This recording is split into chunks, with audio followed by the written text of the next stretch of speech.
The streets of downtown Seattle glowed with the usual mix of neon signs and street lamps on that chilly Friday night. Officer Reeves sat in his patrol car, drumming his fingers on the steering wheel as he watched the weekend crowd stumble out of bars and restaurants. He'd been on the force for 8 years, and these late-night shifts had become routine, maybe too routine. Around midnight, he spotted a young woman walking alone. She wore a navy blue blazer over a simple dress, carrying a small gift bag in one hand and her phone in the other. Something about her caught his attention. Maybe it was the way she walked, too carefully, he thought, or maybe it was just that he was bored of sitting in his car all night. The young woman, Min, had just left her best friend's birthday party at a nearby restaurant. She'd stayed late helping clean up, insisting on making sure everything was perfect before leaving. That was just the kind of person she was, always thinking of others. As a second-year law student, she knew better than to drive after a party, so she'd called a rideshare service and was walking to the pickup point. Officer Reeves pulled his car up to the curb.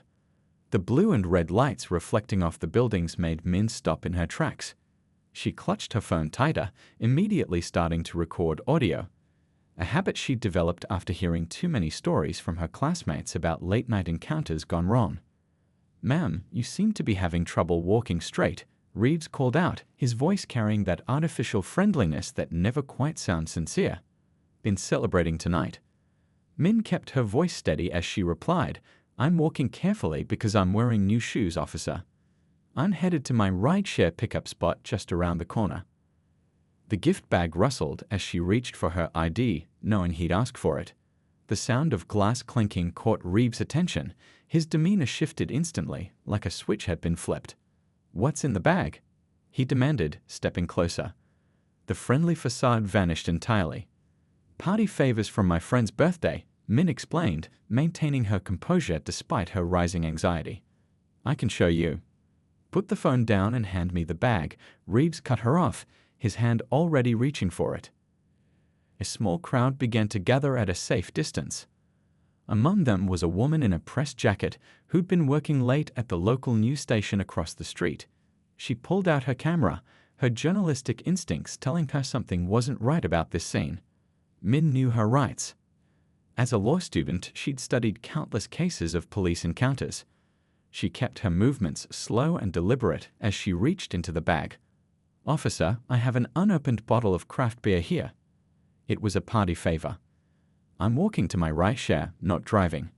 Reeves snatched the bag from her hands, cutting off her explanation.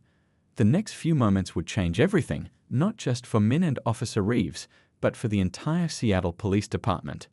None of them knew it yet, but this encounter was about to spark a chain of events that would ripple through the justice system, all because of who Min's father was, and more importantly, what he was about to do about it. The air grew thick with tension as more phones came out, recording what was happening. The soft murmur of concerned onlookers provided a soundtrack to what was quickly becoming more than just another routine stop.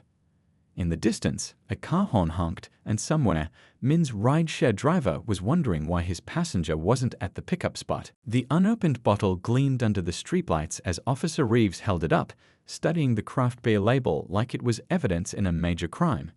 Min stood perfectly still, her law school training screaming in her head to stay calm, to keep recording, to remember every detail. "So you expect me to believe you're just carrying this around as a party favor?" Reeves scoffed, his voice dripping with skepticism. The small crowd of onlookers had grown, their presence both comforting and concerning to Min.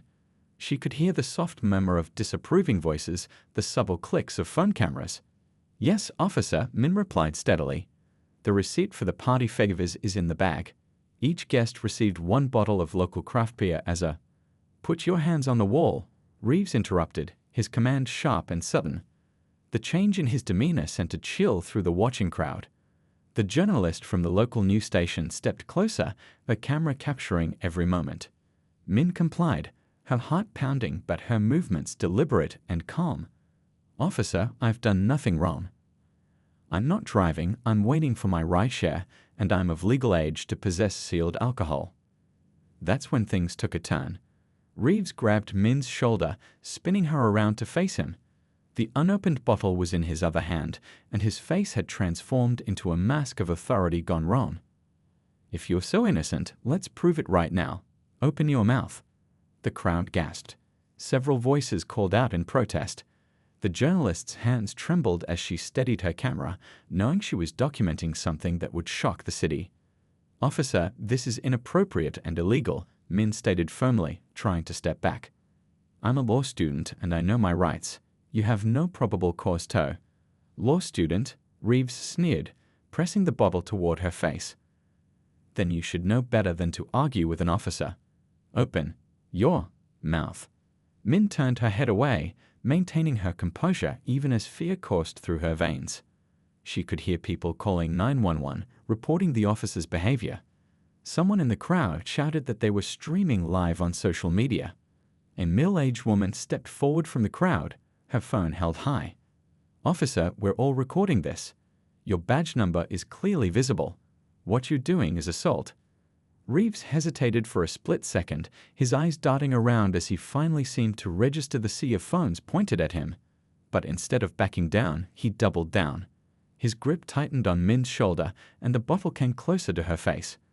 In that moment, Min's phone, still recording audio, picked up every word as she spoke clearly and calmly. "Officer Reeves, you are violating my civil rights." "I am not resisting. I am complying with all lawful orders. What you are doing now is illegal, and there are dozens of witnesses." The tension in the air was electric. Cars had stopped in the street, their headlights illuminating the scene like some twisted stage play. More people were arriving, drawn by the commotion and the growing crowd of witnesses. What Officer Reeves didn't know, couldn't have known, was that among the dozens of people calling 911, one call was going directly to the chief of police. Another was reaching the FBI's local field office, and a third call, perhaps the most significant, was waking up a federal judge who had spent his entire career fighting against exactly this kind of abuse of power. The next few moments would either end in tragedy or justice. As Min stood her ground, refusing to be intimidated despite her fear, the sound of approaching sirens began to fill the air. Someone in the crowd announced that the live stream had hit 10,000 viewers.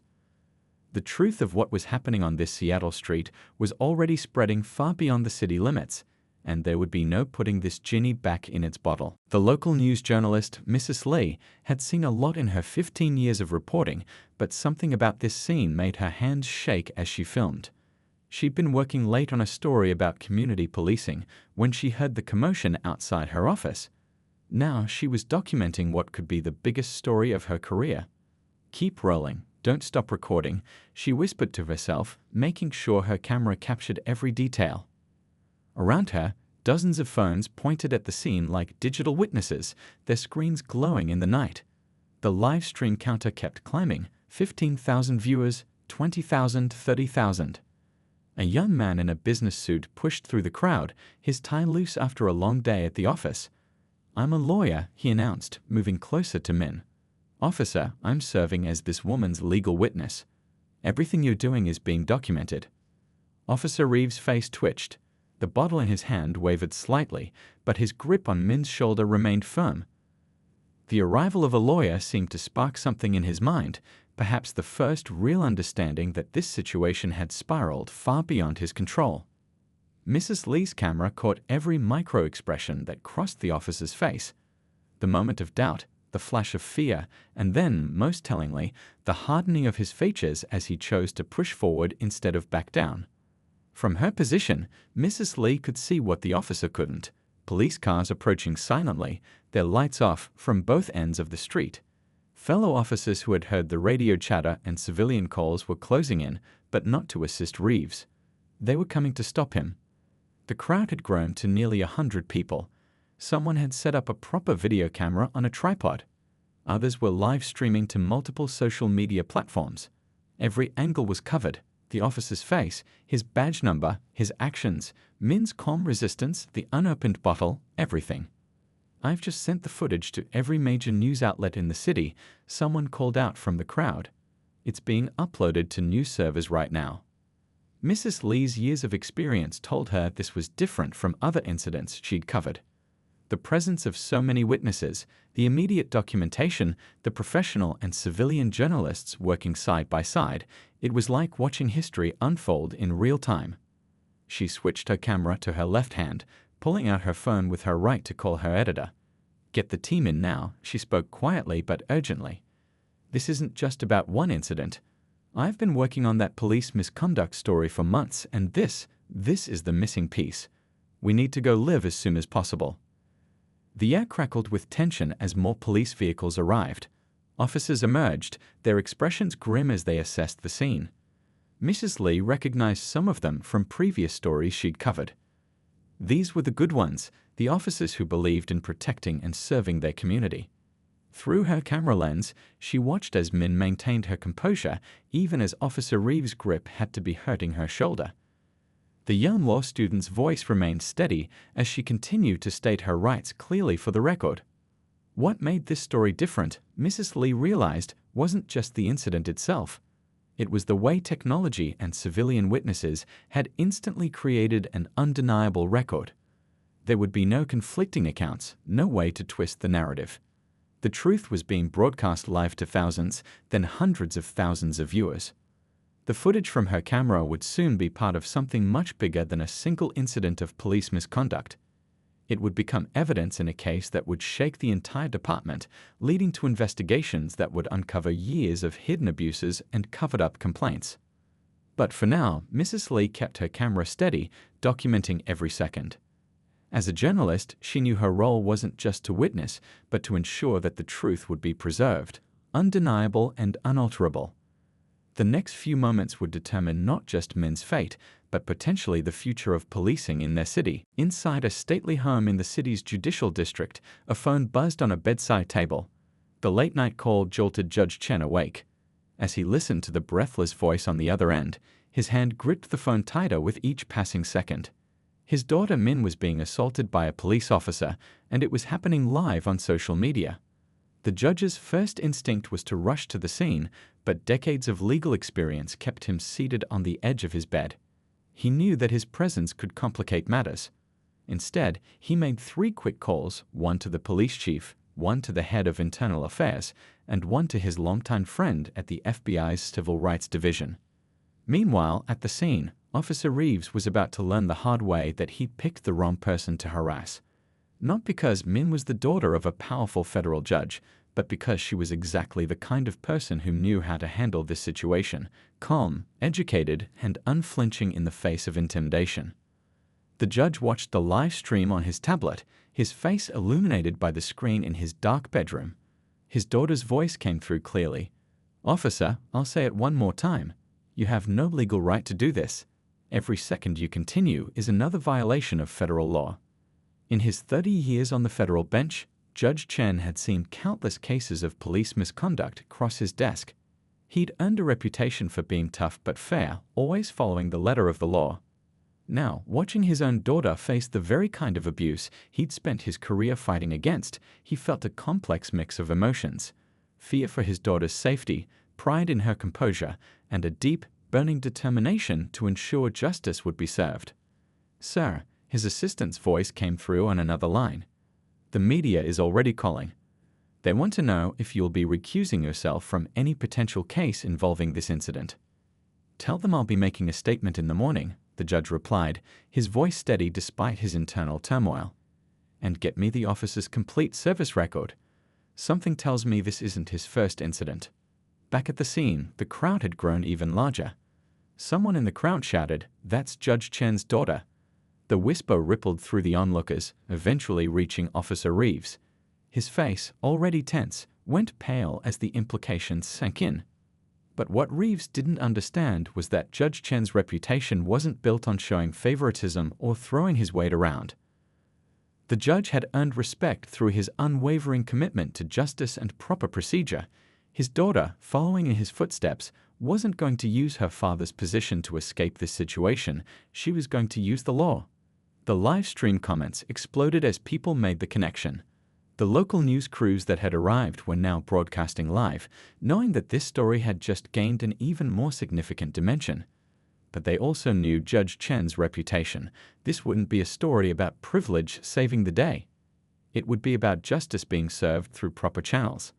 In his home office, Judge Chen opened his laptop and began typing. Not a call for favors, not a demand for special treatment, but a formal request for an independent investigation. He knew that his position required him to be more careful, more by the book than anyone else. His daughter's case would need to be handled with complete transparency. Document everything, he typed in a message to his clerk. Every call, every email, every official who becomes involved. This case will be handled exactly like any other, maybe even more strictly. The public needs to see that justice works the same for everyone, regardless of who their parents are. The judge's phone kept buzzing with messages and calls, but his focus remained on the live stream. He watched as more police officers arrived at the scene, their body cameras adding to the growing mountain of evidence.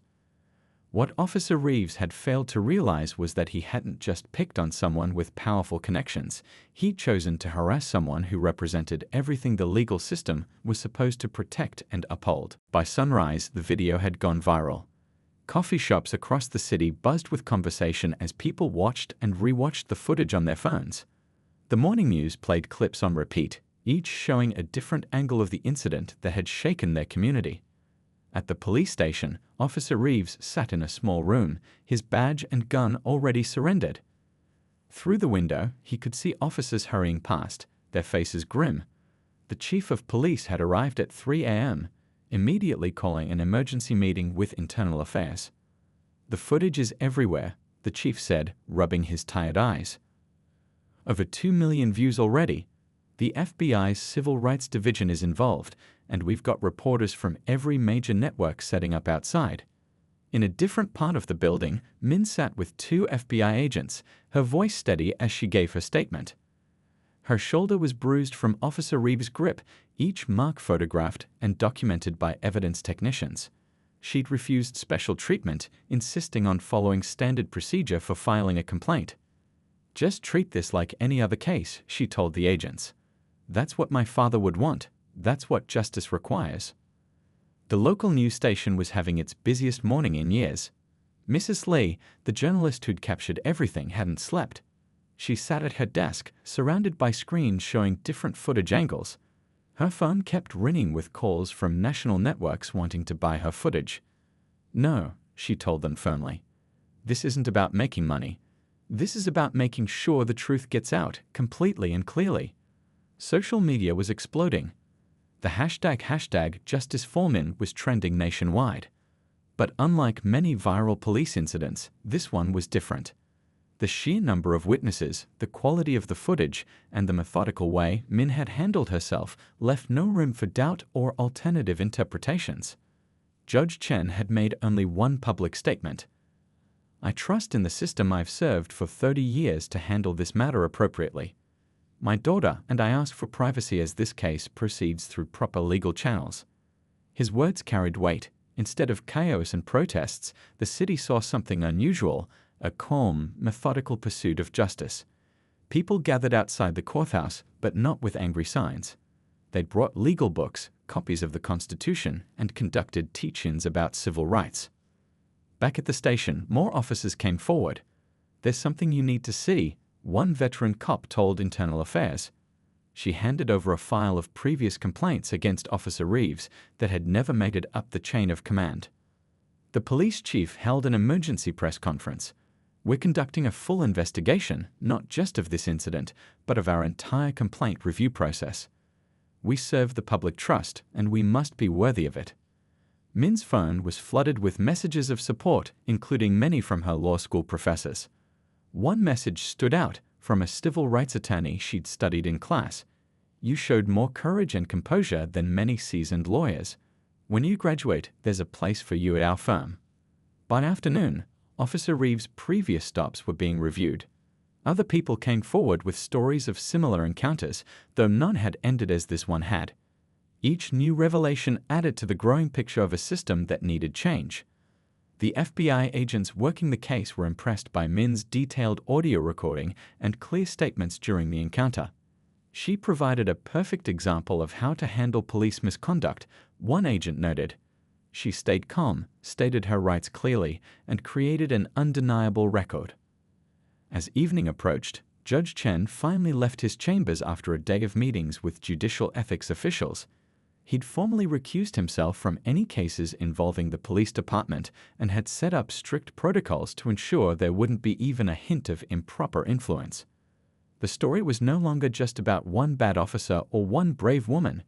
It had become a masterclass in how justice should work, methodical, transparent, and by the book.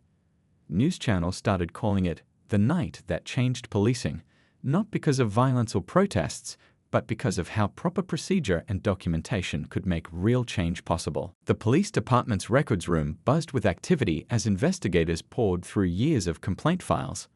Mrs. Lee, the journalist who'd captured the original incident, sat at a desk surrounded by stacks of papers. Her investigation had opened a door that couldn't be closed. "Look at this," she said to her producer, holding up a file.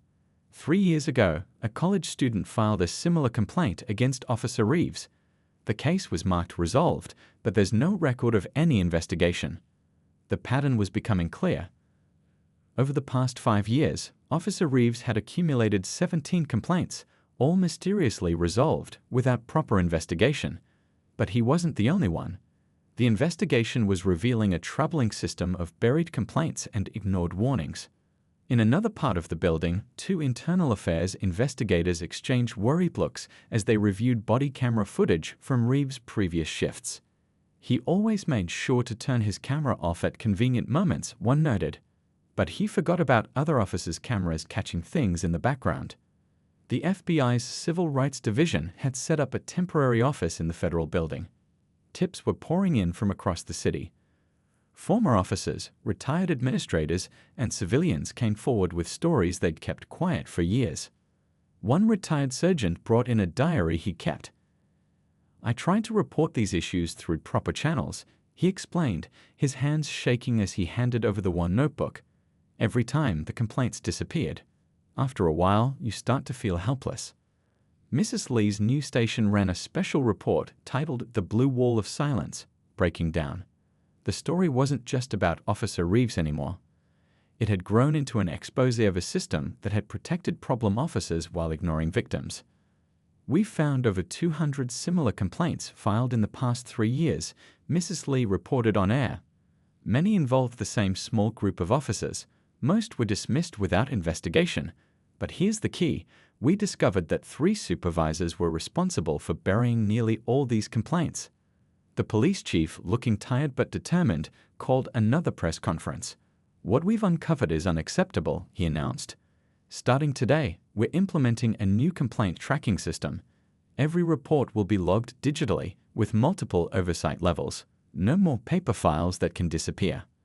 Min's case had become the catalyst for change, but she wasn't content to be just a symbol.